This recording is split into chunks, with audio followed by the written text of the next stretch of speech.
अब मैं आग्रह करता हूँ पूज्य रामचंद्र दास जी महाराज से कि वे इस अवसर पर आशीष वचन दें। उत्तराधिकारी तुलसी पीठ पूज्य रामचंद्र दास जी महाराज। श्री सीतानाथ समारंभाम श्री रामानंदार्य मध्यमाम अस्मदाचार्य पर्यंताम वंदे श्री गुरु परंपराम। तुलसीम तुलसी पीठम सीतारामो सलक्ष्मणो मंदाकिनीम चित्रकूटम कामदम मारुतिम स्तुभे। पवित्र पावन महाशिवरात्रि की इस बेला पर श्री बागेश्वर बालाजी महाराज की पावन सन्निधि में और पूज्यपाद सद्गुरुदेव भगवान और इतने महान विभूतियों के पावन सानिध्य में हमारे गुरु भाई, हमारे मित्र और जो कुछ भी कह सकते हैं, हमारे पंडित धीरेन्द्र कृष्ण शास्त्री जी महाराज ने जिस प्रकार का एक विराट अनुष्ठान किया है, आज 300 दंपतियों का मंगलमय पाणी ग्रहण संस्कार, विवाह संस्कार श्री बालाजी महाराज की सन्निधि में हो रहा है।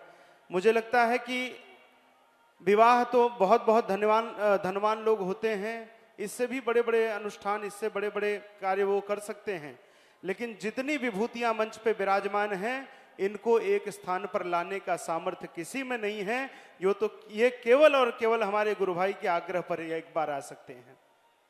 आप सब बड़भागी हैं जहां पर संत स्वयं उपस्थित होकर आपकी इन विधियों को संपन्न करा रहे हैं। पूज्यपाद सद्गुरुदेव भगवान जल्दी कहीं विवाहों में जाते नहीं हैं, लेकिन हमारे गुरु भाई का आग्रह था, इनकी प्रार्थना थी और पूज्य गुरुदेव यहाँ पर उपस्थित होकर स्वयं आप सबको सनातन धर्म के इस प्रशस्त मार्ग पर चलने का उपदेश दे रहे हैं। इससे बड़ा सौभाग्य हमारा नहीं हो सकता। आज विवाह का दिन है और विवाह में तो बुआ की बहुत प्रमुखता होती है और यहाँ पर भी हमारी पूज्या बुआ जी उपस्थित हैं। गुरुदेव आपको बहन मानते हैं, हम सब की बुआ हैं। एक और विशिष्टता यहाँ पर देखने को मिल रही, बुआ, बाकी विवाहों में बुआ नाराज होती, लेकिन यहाँ प्रसन्नता से आशीर्वाद दे रही हैं। तो ये भी हम सबका सौभाग्य है कि हम सबकी इतनी प्यारी और हम सबको अपने वात्सल्य की छाया में समेट कर रखने वाली ऐसी पूज्या बुआ जी हमारे पास हैं। इस बात की चर्चा हम और हमारे गुरु भाई दोनों जब भी मिलते हैं तब हमेशा इस बात की चर्चा करते हैं। आप सब संतों के दिखाए गए इस मार्ग पर चलते रहें। और पूज्य गुरुदेव ने कहा है कि अब तो अगला कन्या विवाह तभी होगा जब ये स्वयं सपत्नीक उपस्थित होकर पांव पूजेंगे आप सबके। अगली बार अब ये जोड़े के साथ आपका विवाह करेंगे।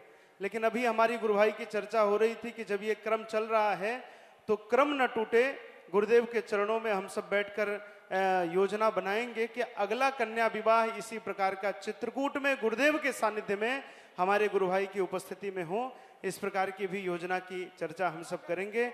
आप सब खूब स्वस्थ रहें, प्रसन्न रहें और सनातन धर्म के इस पथ पर चलते रहें और अपने जीवन में सनातन धर्म के कर्तव्यों का पालन करते रहें। यही मंगल कामना करते हुए आप सबको सादर नमो राघवाय पूज्यपाद सद्गुरुदेव भगवान के श्री चरणों में दंडवत।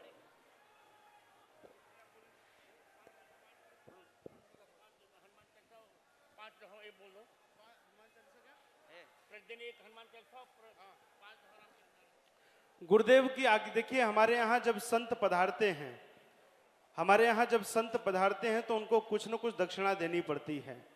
आज गुरुदेव हमारे गुरु भाई के आग्रह पर, पंडित धीरेन्द्र कृष्ण शास्त्री जी के आग्रह पर आप सबको आशीर्वाद देने यहाँ पधारे हैं और आप सब आज से दाम्पत्य जीवन की ओर जा रहे हैं। तो इसमें आपको संत को दक्षिणा, गुरुदेव को दक्षिणा देनी ही पड़ेगी। गुरुदेव ने आप सब से जो दक्षिणा मांगी है कि प्रतिदिन एक हनुमान चालीसा का पाठ और कम से कम 5 दोहा श्री रामचरितमानस जी का पाठ आप करेंगे, उससे आप सुखी भी रहेंगे, प्रसन्न भी रहेंगे और जीवन पथ पर जो भी कभी कभी संकट आते हैं, सुख दुख के क्षण आते हैं, वो अपने आप अनुकूलता से निकलते जाएंगे। तो एक बार ताली बजाकर आप गुरु जी को ये वचन दीजिए कि आपने इस वचन को माना, इस दक्षिणा को गुरुदेव को अर्पित किया।